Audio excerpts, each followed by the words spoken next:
ঈদে আমরা অনেকেই বাইক নিয়ে ঘরমুখো হব।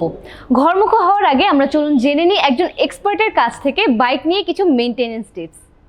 কেমন আছেন ভাইয়া? আলহামদুলিল্লাহ, ভালো আছেন? এই তো ভালো আছি। ধন্যবাদ আপনাকে। অত্যন্ত গুরুত্বপূর্ণ একটা ব্যাপার নিয়ে আমরা আজকে সামনে আসছি। যারা আমরা ঈদে বাইক নিয়ে ঘরমুখো হব তাদের উদ্দেশ্যে বলছি, ঈদে ঘরমুখো হওয়ার আগে বাইকটাকে আমরা অবশ্যই একটা অথরাইজ সার্ভিস সেন্টার থেকে একটা সাধারণ সার্ভিস করিয়ে নেব, যার মধ্যে থাকবে হচ্ছে ইঞ্জিন অয়েলের পরিবর্তন, সেফটি ইস্যুর জন্য ব্রেক শুগুলো ঠিক আছে কিনা, ব্রেক সিস্টেমটা ঠিকমতো কাজ করে কিনা, আর অন্যান্য টায়ার প্রেশার এবং চেইনের যে স্ল্যাক লেন্স এগুলো সব ঠিক আছে কিনা, এগুলো আমরা দেখে নিব। পাশাপাশি বলবো হচ্ছে যারা একটা অবশ্যই ভালো মানের হেলমেট ইউজ করবেন, এটা অবশ্যই একটা সেফটি ইস্যু।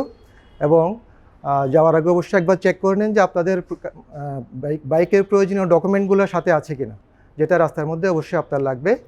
আর একটা ব্যাপারে আমরা একটু সতর্ক করতে চাই, যারা হাইওয়েতে গাড়ি চালাবেন তাদের উদ্দেশ্যে বলছি, আপনারা কেউ দয়া করে রেস করার চেষ্টা করবেন না, খুব রাফলি গাড়ি ড্রাইভ করবেন না, কারণ আপনি যদি ঠিকঠাক মতো বাসায় পৌঁছান তবে এই ঈদের আনন্দগুলো আপনি আপনার পরিবারের সাথে শেয়ার করতে পারবেন। ধন্যবাদ সবাই।